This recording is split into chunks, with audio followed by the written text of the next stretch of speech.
Per què la pilota és un joc de cavallers i dames? La primera raó la trobem en el seu origen.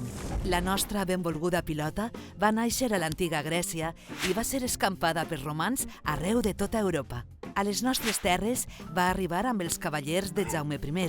Per això, la pilota valenciana és des de fa més de 7 segles la nostra manera de jugar a un joc universal com és la pilota a mà. També pot ser per l'honestedat que es viu al trinquet i que fa de la pilota un esport únic.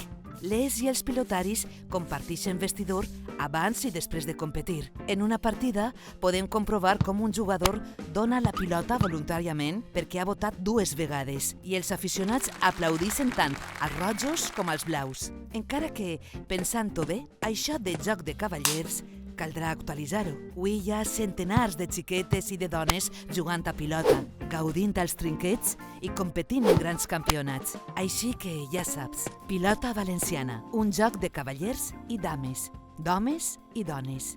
Coneix, estima, comparteix.